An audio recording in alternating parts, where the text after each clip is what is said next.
राम के पसाहिन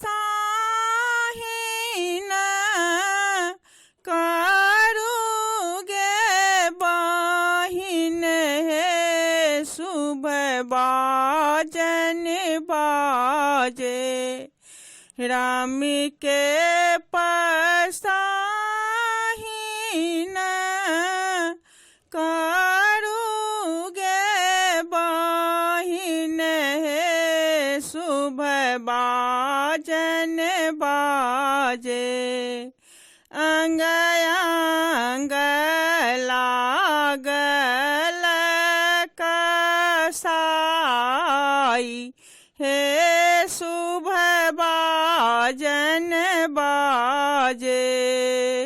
अंग अंग लागल कसाई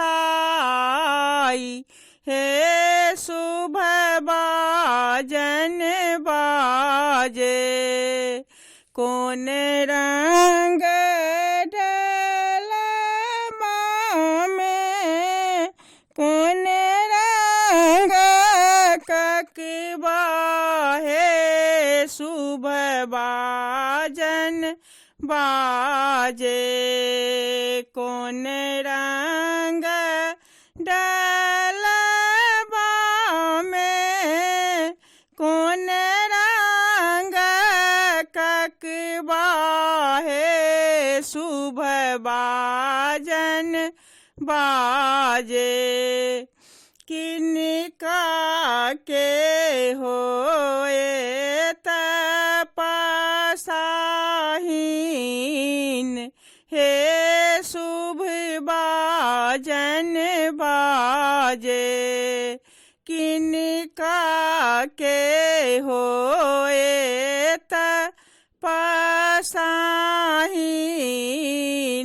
हे शुभ बाजन बाजे। लाल रंग डलबा में सोना के ककबा हे शुभ बाजन बाजे। राम जी के होए तपसाहीन हे शुभ बाजन बाजे।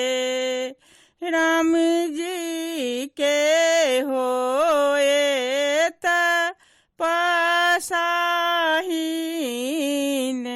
हे शुभ बाजन बाजे। कथी के अपटना कथी के तेल हे शुभ बाजन बाजे। कथी में लागल कसाई हे शुभ बाजन बाजे। चंदन के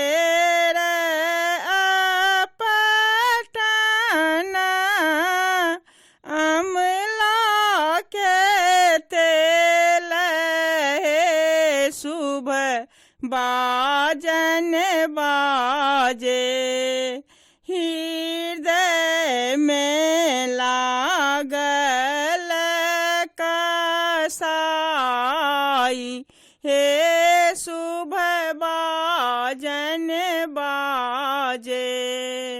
हृदय में लागल कसाई हे शुभ बाजन बाजे। राम के पसाहीन करुगे बहिन हे शुभ बाजन बाजे। अंग अंग लागल बसाई हे शुभ बाजै